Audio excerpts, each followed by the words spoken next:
Par contre, là, je m'en bats les... Elle est dans l'autre sens la Je piste m'en là. bats les... Je m'en branle. Ok. La gauche, pour la gauche. Ok, super. Et prends ma plaque, je m'en...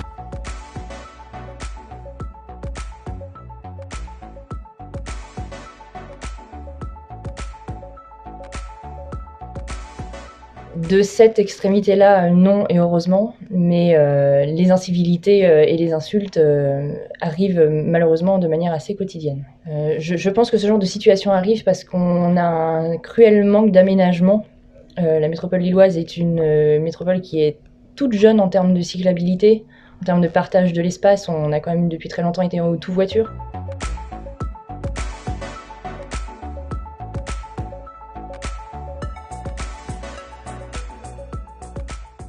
Moi, je trouve que la Vélorue, c'est quand même un bon départ qui mérite qu'on s'y attarde et qu'on multiplie aussi des rues qui sont prioritaires aux cyclistes.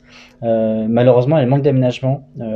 Elle est trop large encore. Du coup, ça permet aussi aux voitures d'aller trop vite. Et c'est ce qui rend encore la Vélorue un petit peu dangereuse. Et après, il y a la méconnaissance aussi de la Vélorue. Il faut qu'elle soit vraiment très connue. Et encore une fois, c'est la discontinuité, quoi. C'est qu'on arrive au bout de la Vélorue, près de la caserne des pompiers, et il n'y a plus rien. Pour aller à Lille, celui qui ne connaît pas, d'ailleurs, il ne sait même pas où passer. Et puis, il va se retrouver encore au milieu des voitures.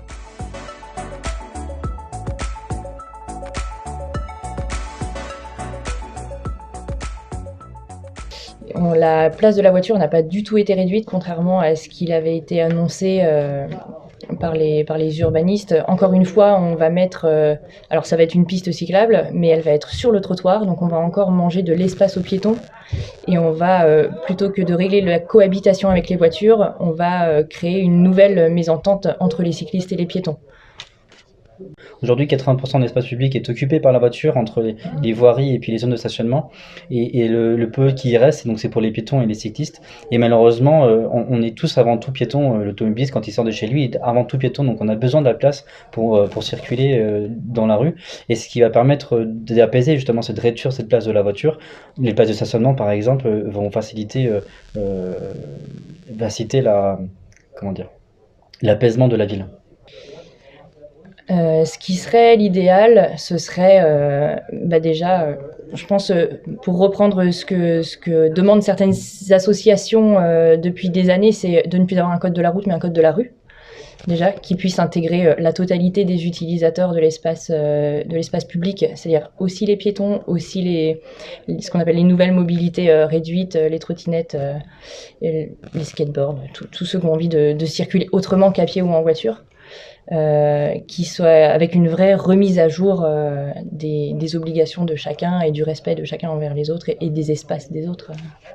Et puis qu'on ait aussi un plan vélo qui soit fait à l'échelle de toute la métropole.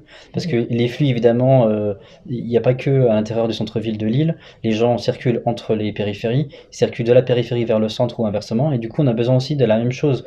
Comme qu'on a en voiture, on a des axes routiers partout, mais on n'a pas ces axes cyclistes partout. Donc on a besoin aussi de penser à des autoroutes vélo, en fait, finalement, pour rejoindre des grands axes.